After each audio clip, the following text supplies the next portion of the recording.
Down to the earth, everyone, guys. Down to the earth. Work harder, work better, be humble, be ambitious. Leave that situation. Leave the clean sheet, guys. Clean sheet, don't concede goals, guys. Manchester City are having the best time of their long and storied history. Titles, trophies and awards have now become commonplace around the Etihad. But what if we told you that it was not always so? Here are the good, the bad and the downright ugly seasons of Manchester City in the last 40 years. To better appreciate the highs, we must first acknowledge the lows. The mid-1980s to the late 1990s were a challenging time for Manchester City, a period defined by instability, underachievement and relegation battles. It was far from the glory days that the club and its fans yearned for. The 1986-87 season was particularly bleak. After narrowly avoiding relegation the previous season, City's luck ran out this time. The team struggled from the outset, unable to find consistency or form. Despite a mid-season managerial change, the club could not avoid the drop to the second division. It was a bitter pill to swallow for the fans, many of whom had seen the club lift the league title just 19 years earlier. Relegation symbolised the deep malice within the club, a lack of direction, resources and most critically a lack of belief. The 1995-96 season epitomised City's struggles during this era. Having bounced back to the Premier League just 2 years earlier, the club once again found itself embroiled in a relegation dogfight. A season marred by inconsistency and poor performances culminated in another painful relegation, this time under the management of Alan Ball. City's fate was sealed on the final day of the season in a dramatic 2-2 draw with Liverpool. The club was relegated on goal difference, a cruel twist of fate that left fans heartbroken. If the previous relegations were hard to take, the 1997-98 season was nothing short of catastrophe. Now in the third tier of English football for the first time in their history, City's very identity was at stake. The season was a disaster, with the club failing to secure promotion and finishing in a lowly 11th place. The sight of City playing against teams like York City and Macclesfield Town was a sobering one for the fans. It was a low point in the club's history, but as we'll see, it was also the beginning of a long road to redemption.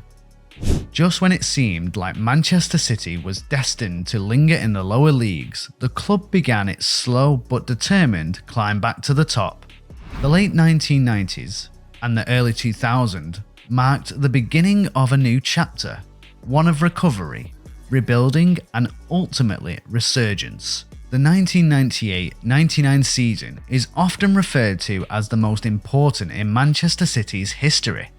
After the despair of the previous season, the club was desperate to climb back to the first division. The regular season was a roller coaster, with City eventually finishing third, meaning they would have to navigate the treacherous playoff route to secure promotion. The playoff final against Gillingham at Wembley became legendary. Trailing 2-0 with just minutes remaining, City seemed destined for another season in the third tier. But in a miraculous turnaround, goals from Kevin Horlock and Paul Dickoff in injury time sent the game to penalties, where City emerged victorious. The scenes of jubilation from the players and fans alike were unforgettable. This match marked the start of City's revival, a revival that would eventually see them return to the Premier League. By the start of the 2001-2002 season, City were back in the first division after a brief stint in the Premier League that ended in relegation. But this time, under the guidance of manager Kevin Keegan, there was a sense that the club was ready to return to the top flight. City dominated the first division, playing an attractive brand of football that thrilled fans and neutral observers alike. Players like Sean Gota and Ali Bernabia became cult heroes as City won the league and secured automatic promotion back to the Premier League. The club was once on the rise again, and this time it felt like there was a solid foundation in place for sustained success. The 2007-2008 season was significant for several reasons. It was the first under new owner Thaksin Shinawatra, and with the influx of new players, there was a renewed optimism around the club. Manager Sven-Göran Eriksson guided City to a 9th place finish in the Premier League, their highest position in years. But despite the relative success on the pitch, the season ended in turmoil, with Thaksin's legal troubles and the sacking of Eriksson casting a shadow over the club. While the Thaksin era was short-lived, it set the stage for the seismic changes that were about to come. The club was now in the Premier League to stay, and bigger things were just around the corner. Manchester City's modern history can be divided into two distinct eras, pre- and post-2008. The arrival of Sheikh Mansour bin Zayed Al Nahyan in September 2008 changed everything. The club was transformed overnight from a mid-table Premier League team to one of the richest and most ambitious football clubs in the world. The 2008-2009 season marked the beginning of a new era. The summer transfer window was a whirlwind, with City making headlines by signing Brazilian star Robinho for a British record fee on deadline day. Although the team didn't immediately set the league on fire, the foundation was being laid for future success. City finished 10th that season, a slight decline from the previous year, but it was clear that the real impact of Sheikh Mansour's investment would be felt in seasons to come. The club was now in a position to attract world-class talent, and the expectations were sky high. The 2011-2012 season, without question, was one of the greatest in Manchester City's history. After years of investment, City were finally ready to challenge for the Premier League title. The squad, now brimming with talent including the likes of Sergio Aguero, David Silva and Yaya Toure, was locked in a titanic battle with Manchester United for the title. The season came down to the final day, with City needing a win against Queen's Park Rangers to secure their first league title in 44 years. What followed was one of the most dramatic moments in football history. With City trailing 2-1 as the match entered injury time, it seemed like the title was slipping away. But then, in the 93rd minute, Edin Dzeko scored to level the game. Just moments later, Aguero scored the winning goal. An iconic moment now known simply as 93-20. The Etihad Stadium erupted in joy and disbelief. City had done it. They were Premier League champions. The images of Aguero wheeling away in celebration, his teammates piling on, and the fans in raptures are etched in the memories of everyone who witnessed it.